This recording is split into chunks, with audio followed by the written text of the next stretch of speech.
Ơ lạ nhỉ. Dương vừa đây mà bây giờ lại mất tích chả thấy đâu nữa.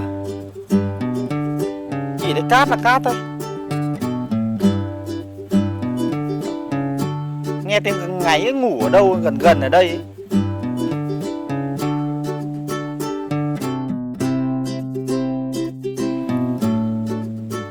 Chắc là Dương làm việc mệt quá nên nằm như kia ngủ. Thương quá. Hôm nay Dương được giao một nhiệm vụ chở cát. Nhưng hình như là xe của Dương là lạc hậu rồi. Cái xe này có kích cỡ rất là bé, làm việc không năng suất.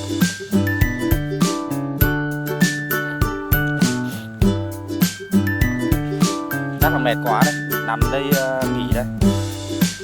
Dương ơi, mệt quá à? Con làm việc mệt quá à? Ngủ còn cười nữa chứ. Dương làm việc mệt quá à? À, Dương làm việc mệt bởi vì xe của Dương bé quá mà công việc thì nhiều. Dương đứng dậy đi theo bố. Bố sẽ có cách để Dương có một chiếc xe máy xúc to. Nào bây giờ đi ra ngoài này, đi theo bố.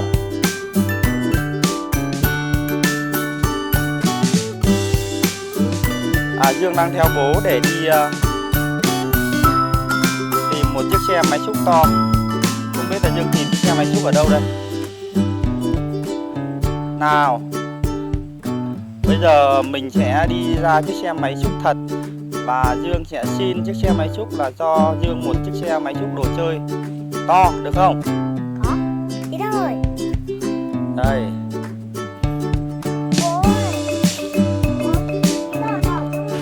Đầu tiên là Dương phải nhắm mắt vào, nhắm mắt chưa? Nhắm mắt rồi. Giơ hai tay ra đằng trước nào. Và hãy nói: máy xúc ơi, cho tớ xin một chiếc xe máy xúc.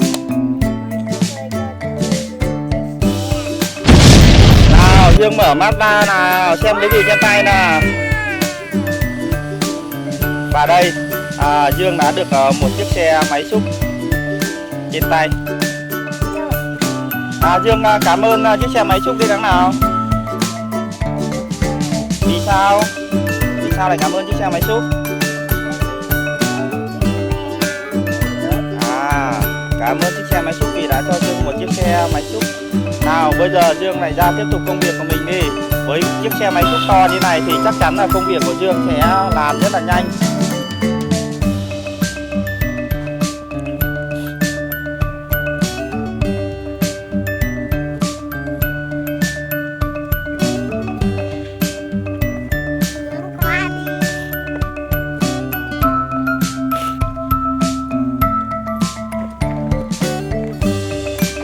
Nào chúng ta quan sát chiếc xe Dương vừa xin được thế nào. Chiếc xe đẹp quá. Một chiếc xe máy xúc màu đỏ này. Và có đặc biệt là có một cái đúng rồi, xin lỗi. Một chiếc xe máy xúc màu cam. Và có cái gầu rất là to. Nào Dương xoay để bố xem nào. Một Dương xoay một vòng. Đúng rồi.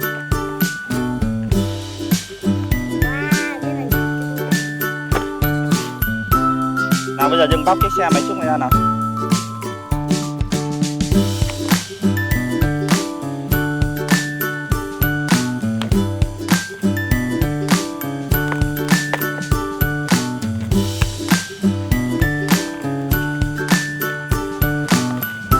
Đây là chiếc xe máy xúc cũ của Dương này, bé tí teo. Công việc vừa làm với chiếc xe bé này thì làm rất là lâu.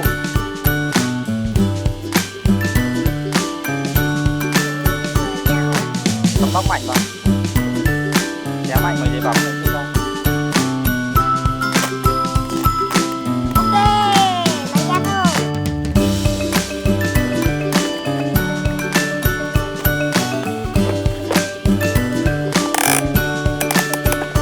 Wow, Dương có thích chiếc xe này không? Nào Dương xem chiếc xe cũ, xe mới nào, xem xe nào to hơn. Với chiếc xe to này thì chắc chắn công việc của Dương sẽ nhanh hơn rồi, đúng không? Đúng ạ, chứ sao lại đúng? Nào bây giờ Dương tiếp tục công việc của mình đi. Chiếc xe cần cẩu này để khi nào mà xe nào bị trục trặc kỹ thuật thì sẽ dùng đến, còn bình thường thì chưa cần dùng đến. Nào mang xe máy xúc mới đi ra xúc cát lên xe ben đi nào. Tèng tèng tèng tèng tèng tèng. Nào xúc đi, xúc bằng xe ben không chở.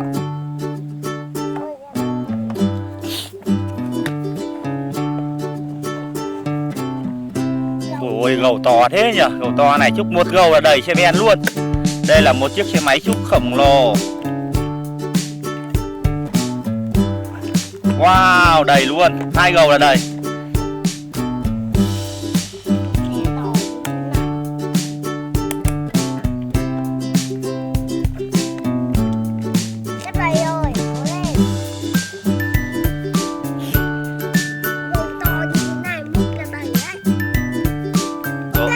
Ok. Gầu to chỉ múc 3 gầu là đây. Ok, 3 gầu là đây.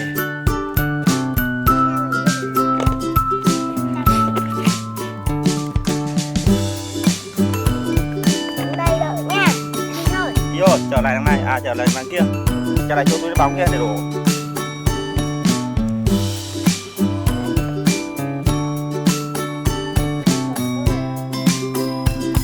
Dâng cả cái xe lên. Đây cái xe này để em đeo một chiếc rồi. Đây tiếp. Xe này là xe một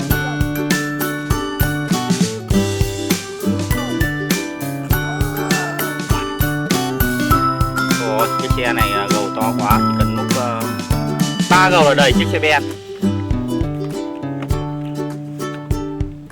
xe của chú Hương thì sao? Trong khi Dương rất vất vả đang múc cát thì có một anh rất là nhàn nhã. Anh xe cần cẩu thì có nhiệm vụ khi nào có nhiệm vụ là hỗ trợ những xe nào bị trục trặc. Còn nếu bình thường thì trục trặc là hỏng con ạ.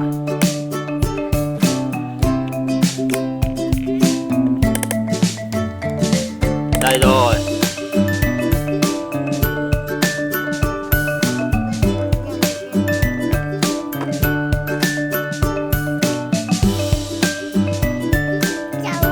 Xe này đang đi về chỗ máy xúc để múc đến là xe máy luôn nha.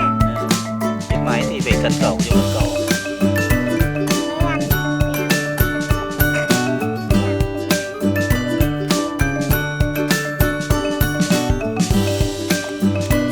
Không đi được rồi. Hỏng xe à? Hỏng xe thì sẽ gọi xe cần cẩu đến để cẩu lên.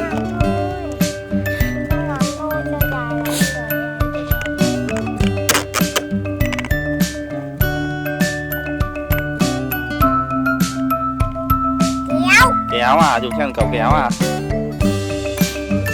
Kéo về đây.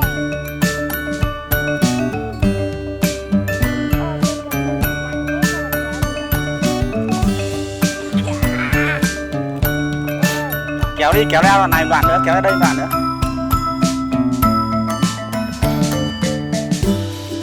Mang về sửa rồi. Mang đi sửa à? Xe bị hỏng thì phải kéo ra gala để sửa thôi. Ở đây làm gì có ai biết sửa. Thì gala sai gần. Gala gần, kéo một đoạn thôi là tới gala luôn.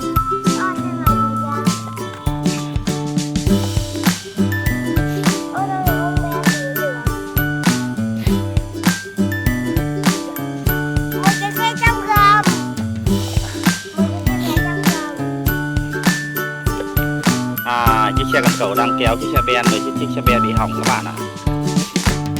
Tới gala chưa? Tới rồi. Gọi bác thợ ra sửa đi. Xe bị làm sao đấy cháu ơi?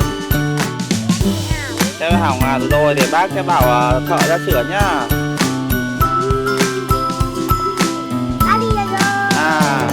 Đã đi rồi. Để vào tiếp tục đi. Công việc của mình đây đó là chở cát.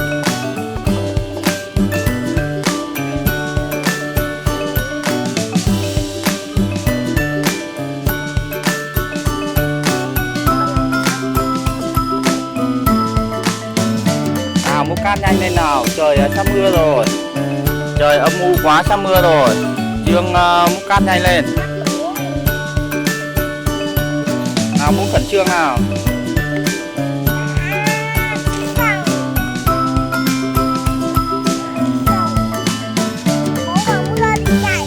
Mưa để chạy đúng rồi, nhưng còn múc nhanh lên không kịp chạy đâu. Chà vào mưa chà vờ nha. Mưa chà vờ. Đổ chà vào xe này đang đi về chỗ để múc thế nào mưa thế nào. Đi về chỗ sửa xe để cho nó phải cái xe.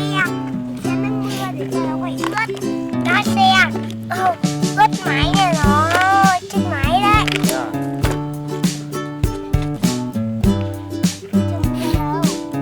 Tùng, xem xe. Tùng, đi nhanh, đổ nhanh, đi thôi. À, phải quá chừng. Mưa. Ui, gió mát ơi, gió mát. Gió mát ơi, ui lá bay xuống. Gió mát ơi. Ui trời mưa rồi. Thôi đừng làm thế bụi con. Nào bây giờ đi lên chỗ khác để múc cát nào. Bây giờ đi lên dốc nào, cho xe máy xúc lên dốc đi.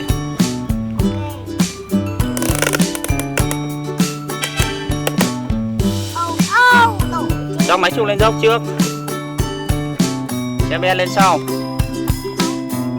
Ben lên trước à? Cho hết lên.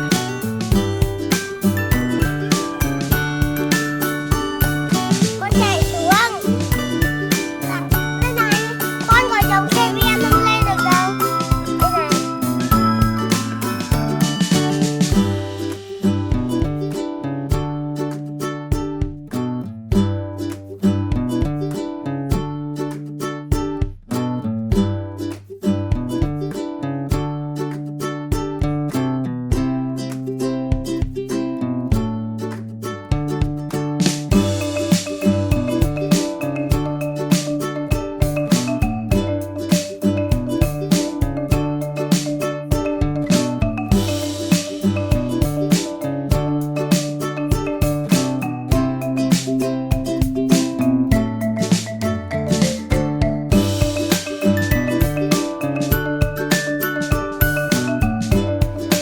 Dốc này không giống cái dốc kia đâu.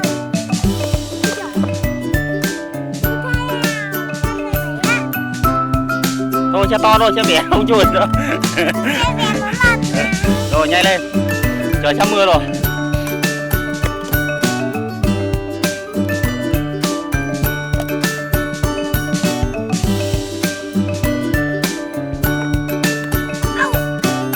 Ôi giời ơi. Nào Dương chào các bạn đi. Trời đã có hạt mưa rồi. Dương chào các bạn. Hẹn các bạn clip sau đây nhanh nào. Chào bạn, hẹn các bạn ở clip sau. Trời mưa rồi, tớ phải về đây. Đi thôi. Nào nhanh. Mang đồ chơi về nhanh lên.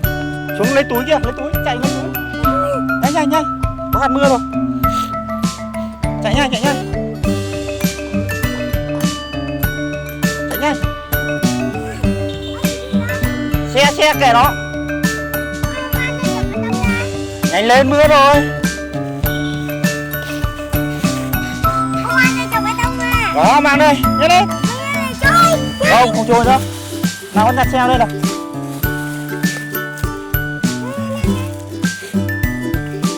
Nào nhặt xe đây nhanh lên. Nhanh lên.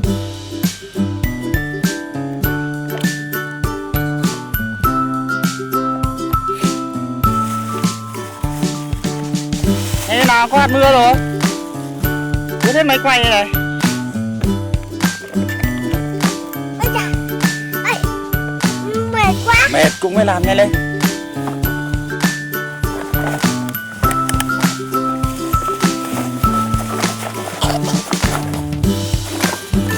Xe vàng cầm nó, xe cần cẩu cầm tay. Nhặt những xe con bỏ đây.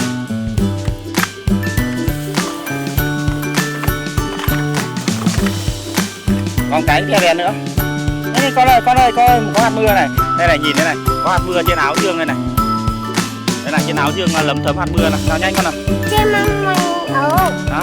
Trên áo mũ. Áo bố không sao. Được rồi. Ơi, đây. Thôi, cầm thôi, đi chạy nhanh. Nhanh. Hai bố con đang chạy mưa. Đang chạy mưa này, đồ mang đi mình. Chạy nhanh, nhấp đâu. Chạy nhanh. Này cầm lên cho bố. Cầm đi. Đây. Mưa.